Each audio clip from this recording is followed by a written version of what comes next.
Friends வாங்க சூப்பராக வெண்டைக்காய் போட்டு இன்றைக்கி காரக்குழம்பு எப்படி வைக்கிறதுன்னு பார்ப்போம். அதுக்கு தேவையான பொருட்கள்லாம் வெண்டைக்காய், தக்காளி, ஒரு வெங்காயம், கொஞ்சம் பூண்டு, கருவேப்பிலை, ஜீரகம், வெந்தயம், கடுகு, உளுந்து, புளித்தண்ணி, மஞ்சள், குழம்பு மிளகாய்த்தூள், அதுலேயே கொஞ்சம் காரத்துக்காக எக்ஸ்ட்ரா நான் தனி மிளகாய்த்தூள் ஆட் பண்ணியிருக்கேன், கொஞ்சம் உப்பு. இவ்வளோதான். வாங்க எப்படி பண்ணுறதுன்னு இப்படியா போய் பார்ப்போம். இப்போ வெங்காயத்தை பொடி பொடியாக கட் பண்ணி எடுத்துக்கலாம்.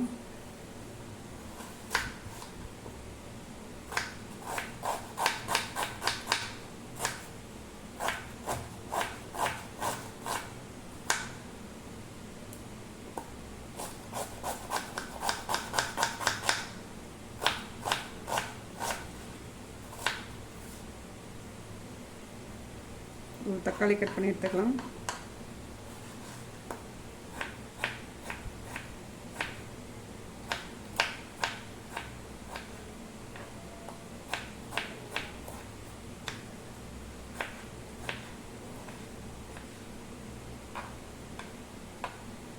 வாங்க எப்படி செய்யறதுன்னு பார்ப்போம்.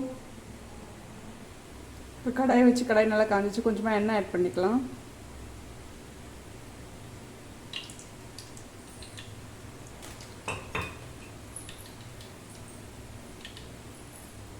எண்ணெய் காயிட்டோம்.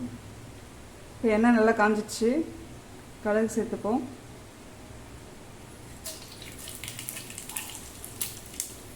கொஞ்சமாக வெந்தயம் சேர்த்துக்கலாம்.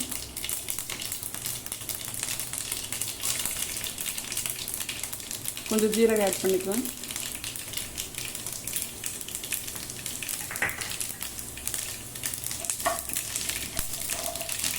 கொஞ்சமாக பூண்டு ஆட் பண்ணிக்கலாம்.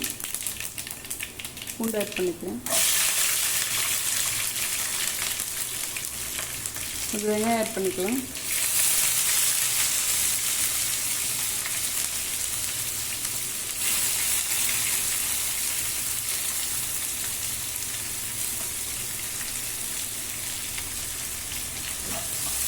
இது நல்லா வதங்கட்டும்.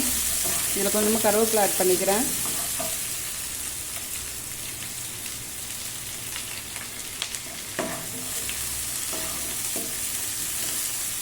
வெங்காயம் நல்லா வதங்கட்டும். இப்போ வெங்காயம் எல்லாம் கொஞ்சம் நல்லா வதங்கிடுச்சு. தக்காளி ஆட் பண்ணிப்போம்.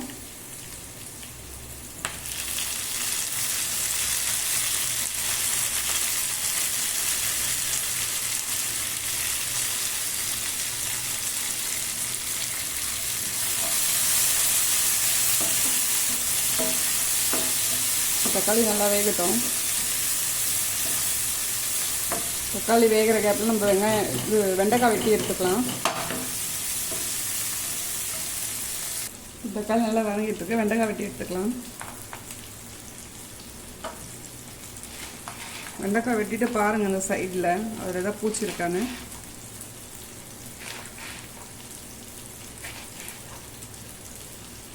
இந்த சைடில் திருப்பி பார்த்தீங்கன்னா உங்களுக்கு பூச்சி இருக்கா இல்லையான்னு தெரிஞ்சிடும். இதில் எதுலேயுமே இல்லை, சைடில் வச்சுருவோம்.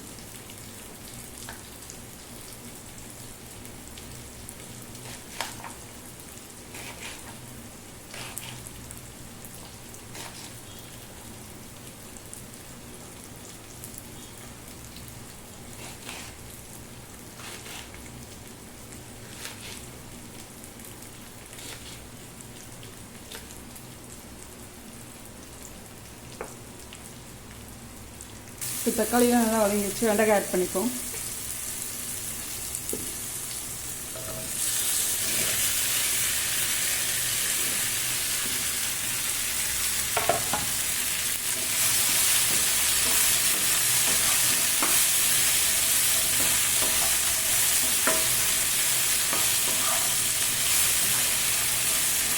வெண்டைக்காய் நல்லா வதக்கி எடுத்துக்கலாம். அப்படியே கொஞ்சம் நல்லா இப்படியே வதக்கிட்டே இருந்தீங்கன்னா அந்த குழகுழப்பு வராது. இல்லை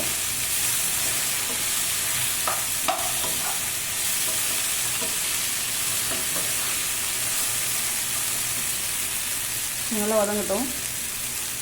இதே கொஞ்சம் உப்பு ஆட் பண்ணிக்கலாம்.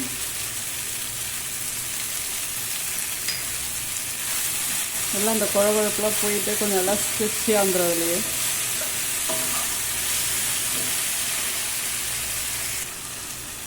இது பாருங்கள், சுத்தமாக அந்த குழகுழப்பு தண்ணியே இல்லை பாருங்கள், சூப்பராக வதங்கி வந்துடுச்சு. இப்போ நம்ம மிளகாத்தூள்லாம் ஆட் பண்ணிக்கலாம். கொஞ்சமாக மஞ்சள்தூள், கொஞ்சமாக தனி மிளகாய்த்தூள், குழம்பு மிளகாய்த்தூள் கொஞ்சம் ஆட் பண்ணிக்கிறேன். இதெல்லாம் ஒன்றா மிக்ஸ் பண்ணி விட்டுக்கலாம்.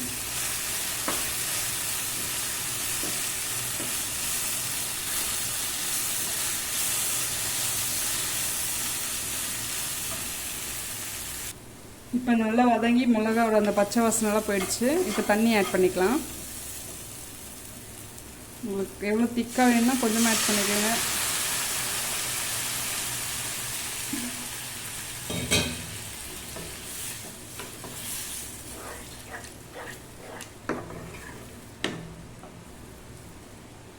ஹை ஃப்ளேம் வச்சுக்கலாம்.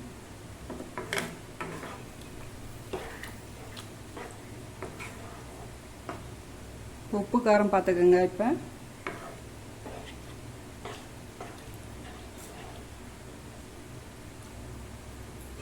நான் இன்னும் கொஞ்சம் தண்ணி ஆட் பண்ணிக்கிறேன்.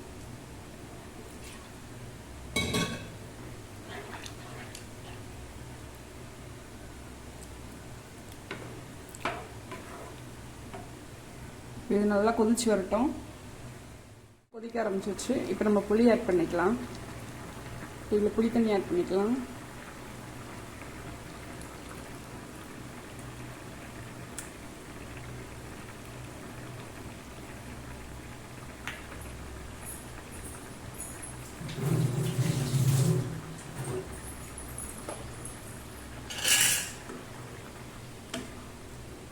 இதெல்லாம் நல்லா ஒன்றா மிக்ஸ் பண்ணி நல்லா கொதிக்க வைப்போம்.